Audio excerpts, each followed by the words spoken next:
wonderful array of machinery that makes up the field for round 2 of the Toledo Tools Sports Sedan Series here at Amaroo Park. And Neil Crompton, fresh from behind the wheel and his exploits in the AMSCAR race, is going to join us for this one. How you going, buddy? Not too bad. This looks like it's going to be a ripper. Dick Ward there with the exciting Mazda RX-7. He qualified very well. In fact, let's take a look at the grid.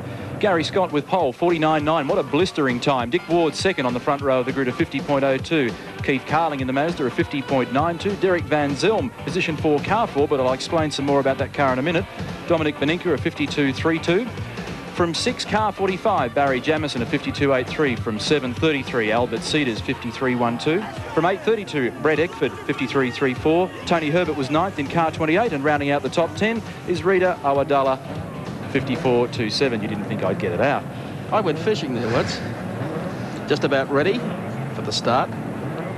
Scotty with pole. This car was quick this morning in the preliminary sports sedan race. Now, there's a couple of cars missing, as you'll notice. Derek Van Zelm's Capri crashed this morning. Indeed, Domenic Beninca went in with him. As the lights turn to green, and Dick Ward makes a blinder of a start.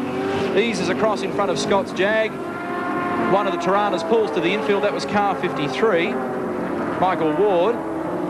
So Ward the leader. Dick Ward. Then followed by Garry Scott, Keith Carling.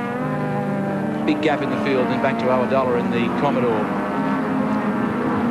This round, of course, towards the Toledo Tools Sports Sedan Series here at Amaroo Park Raceway for the season. Dick Ward from Western Australia comes down the back straight. That's a nifty-looking little rig. And I tell you what, he's been able to pull Garry Scott on the run down to the left-hander at Honda Corner.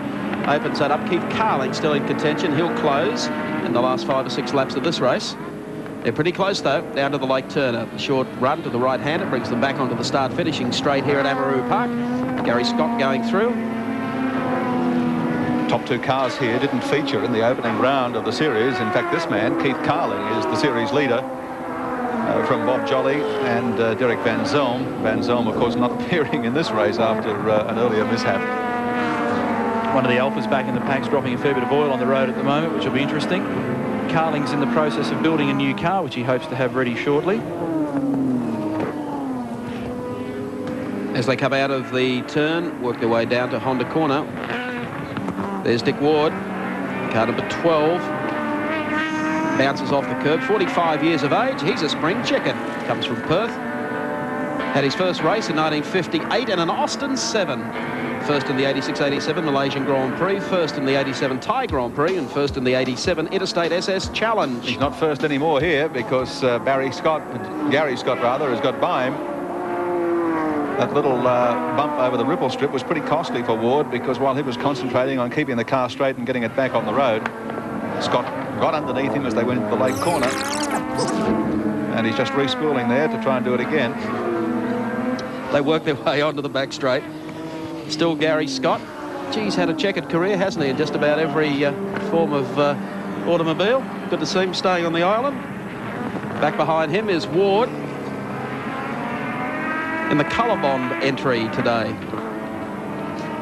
Comes down to the lake corner, holding a good gap over Ward, but Ward's slowly but surely falling into the hands of Keith Carling in the Mazda, sponsored by Toledo Tools. Bring them back onto the start finishing straight.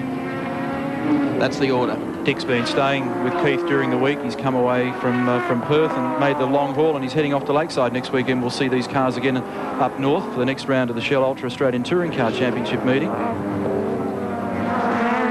reckon he's done a fantastic job on the RX-7. They're both beautiful little cars when you have a look at them, particularly Dick's new car. He said it's not quite as quick as the car that we saw running in Western Australia last year in the dark blue colours, the older model RX-7.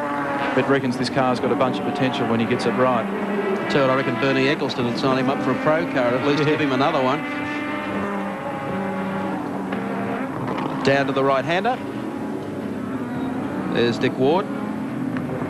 But he's falling back on Garry Scott. And Scotty has been able to open that gap, tearing away from the rest of the field now.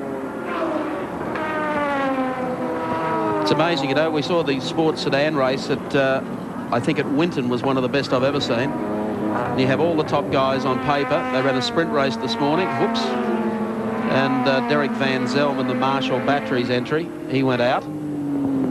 Domenic Beninca went out as well, so they're missing from this afternoon's final. Scott goes through. Ward and Carling, that's the order, and they have probably put a break of about, I don't know, 300, 400 metres over the next lot. Just watching this car of Dick Ward's at the moment, it seems to be leaping and jumping in the way that drivers don't like. It maybe suggests there's something wrong with the rear of the car. If you notice on some of the slower turns particularly, it really seems to bite across the road. There was a patch put on the road there overnight, you may have discussed already in the commentary, which turned it into a rally track at the top of the hill, but a lot of the debris has been swept away now, thankfully. So not as many sports sedans bowling wides this time, but that was the reason why so many are missing in this race. Guys spearing off in the gravel all over the place. We'll have a look at the gap now. There it is. There's the leader going through. Here's second, and that's third. Here's the fourth guy coming down the hill at the moment, so they've opened that up to about 300 or 400 metres. Driver of car number 33. He's the next place driver in the field, Albert Sieders. Well, he's only got 4 laps left to try and make up that lost ground, and he's not going to get within a bull's roar of the top 3. Say Albert would appreciate some sponsorship. He comes across the line. The little rotary Mazdas provide a reasonably economic form of sports sedan racing. It's Garry Scott threading his way through some of the slower guys. Enormous amount of difference in performance between some of these cars. Yes, there is a distinct difference between Division 1 and Division 2. There'll be a new Commodore, I think, running later in the year as well, being built up at the moment by Bob Tindall. Did very well in last year's series in the Tirana that he's had for quite a few seasons. Will that make it before the next Group A Commodore? Been waiting fairly long for that to arrive. Going across the line. Scott's been able to handle all of that. Ward gets a little bit closer, perhaps, because of the fact that Scott was held up. As Keith Carling, problems there. Front left. Yep. Doesn't look like he's come into contact with anything. May have just been a failure. So Dick Ward now with a little less pressure. Now the back of the car again just looks a bit ugly. Still going pretty quick though, and if anything, he's closed the gap on Garry Scott. That's what you probably get from an ugly quick car. Sieders now moves to third with Keith Carling going to the pits. But they're not going to be able to pick up Garry Scott, I don't believe, coming down to the late corner this time. A couple of slower cars still to pass. Here they are. God spare me days. Good-looking EH in there amongst them as well. Now here he comes up the inside on their last lap, but one.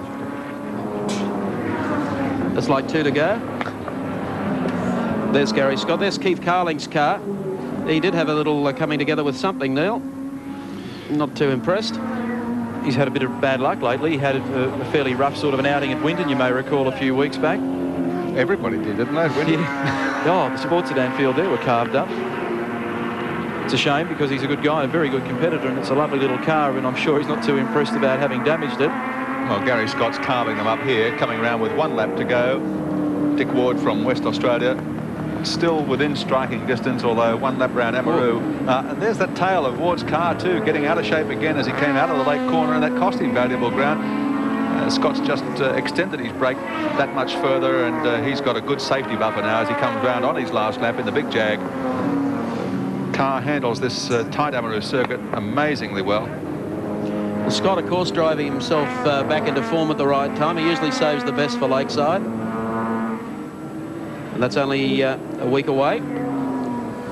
We've seen him also in the Mitsubishi. He's got a little more horsepower to play with this afternoon at Amaroo. Down to Honda Quarter for the final time. The right-hand kink here as they head down to the dead stop corner at the lake. And it looks like Garry Scott is going to be able to come up a winner in the Toledo Tool Sports Sedan round this afternoon.